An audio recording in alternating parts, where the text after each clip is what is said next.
sino ang inyong susuportahan? Team Marcos, Team Duterte, Team Makabayan, Team Dilawan? Duterte. Duterte sir. Bakit sir? Kasi nung siya yung upo, talagang naubos lahat ng adik. Ganun ba? Kaso may natira pa konti. So, sana maibalik. Ngayon ho ba umusbong ulit ang mga adik sa... Oo, grabe. Lalo na sa Payata sa amin. Sa Payatas ka ba? Ang dayo ba rin? Kahit saan man lugar. So kung saan lugar meron talaga. Pero kung may babalik si Duterte, kahit malang vice president, okay yun.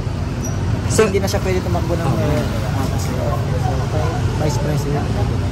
So isusolid ho ba natin lahat ang dala niyang mga senatorial slate? Solid talaga? Solid talaga. Solid ka. Payatas nga sir, maganda ng lugar yan. Maganda po. Pero nung si Duterte yung umupo, talagang mas gumanda kasi talagang siguro naglaylo lang sila. Sa ngayon ho ba ano yung obserbasyon niya sa sa nangyayari ngayon? Binoto kasi si Marcos kaso medyo parang natupad naman yung 20 pesos. Natupad naman kaso per cap. Per cap siya. Akala 20 pesos. 20 pesos na pang okay. 20 pesos. Pero per kilo wala. 1 point. Ay, ano na lang. So, ang akin lang, mas okay pa rin si Duterte. Duterte pa rin. Marcos una, tatay na. Pero sa anak wala. So, Team Suka pala kayo sir. Team Suka. Ayaw niyo sa Team Suka ha? Salamat sir. Salamat sir. Bakit po ito niya? Umaga, sa ating tayo, magkaroon tayo ng dalawang senador. Kung kayo tatanungin, sino ang yung napupusuhan? Team Marcos, Team Duterte, Team Makabayan, Team Duterte. Kasi mas marami siyang nagawa. Isa pa lang ng pagpasok niya, masasabi mong marami na siyang nagawa. Kaya Team Duterte. Ma'am, ano yung nagawa ni Duterte na nagustuhan niyo? Tulad ng ano po? Tulad ng mga yung droga, number 1 yan. Sa ngayon ho ba, ano ho ba yung nakikita niyo sa administrasyon niyan? Parang walang nagbago. Walang nabago po. Yung sinasabing pabababain ni Marcos, wala naman. Yung bigas natin na sinasabi niya 20 pesos, hindi naman natupad. Samantalang yung pag-upo lang ni Duterte, ang dami niya nang nagawa.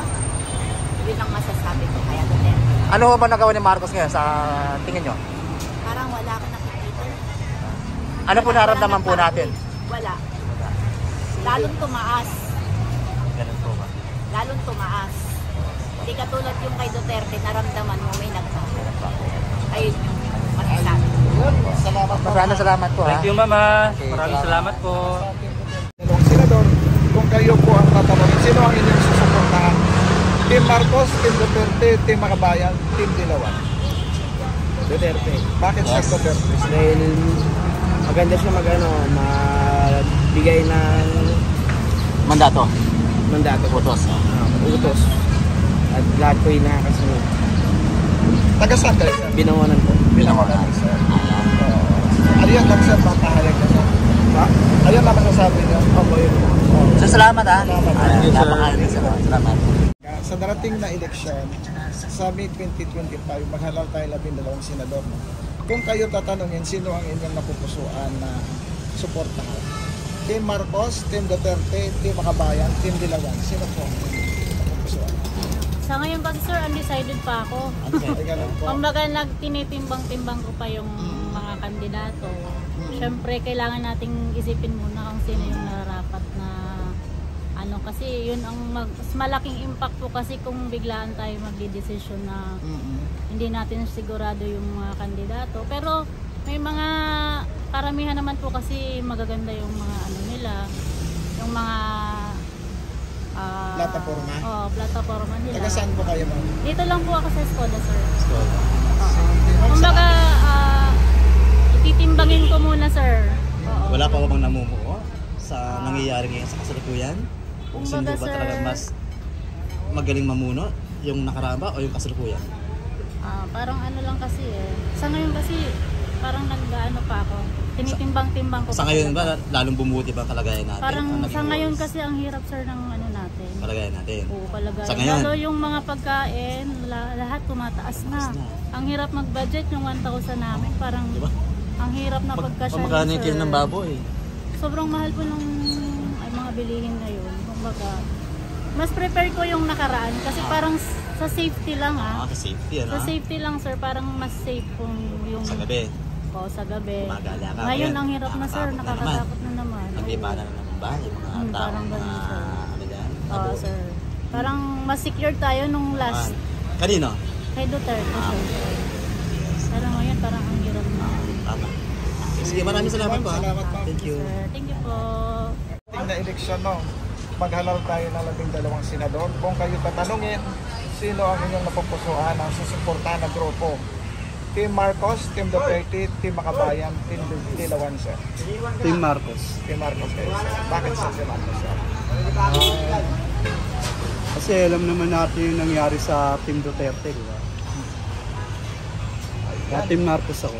Okay, sir. Salamat, sir. Okay, salamat po, sir. Mas maganda kasi yung ano pa lang pagmamalakad ng Duterte. Kumpara sa ngayon na talamakang mga kriminal, mga nang-hold up. Basta Team Duterte kami. Lahat kami dito Team Duterte. Ayan po. Ma'am, salamat po ha. Thank you po. Team Salamat. Duterte. Ma'am, ano yung pinakagusto mo doon kay President Duterte? Sa Yung pamumuno halos niya? wala ng adik. Lahat ng polis parang naka ano sa bawat corner ng ano. Ngayon kasi wala nang halos polis. 30 lang. Thank you, ma'am ha. Salamat po. Thank you po. Team Duterte si ma'am. Team Duterte. Ma'am, magandang umaga. Sa darating na Mayo, maghalal tayo ng 12 senador. Kung kayo tatanungin, sino ang inyong napupusuan susuportahan? Team Marcos, Team Duterte, Team Makabayan, Team Dilawan. Team Duterte po. Bakit Team Duterte? Kasi po siya, kakaupo niya lang, marami na siyang nagawa Madam naman, ano ang mga nagagawa na? Unang-una po yung mga sa drugs po. Nabawasan. Tapos, Tapos po, maganda po yung nagawa niya dito sa atin, sa Pilipinas po. Si Marcos ba wala akong nagawa sa mga drugs? Para po wala po kami nararamdaman. lalo ang lumala. Nagiging visible na ba sila? Parang wala po talaga. Thank you, ma'am ha. Maraming salamat. Yan, Team Duterte si ma'am, mga kababayan. Kanya, sabi nga niya, tuloy-tuloy lang kayo, basta nandito lang ako. Sabi niya sa interview. Ano, ano kayong ibig sabihin niya tuloy-tuloy lang kayo, andito lang ako? Ay, wag, tuloy-tuloy lang siguro sa mga kalubuhan. Ayan, sir, oh. Ayan, napakawala. Salamat, sir.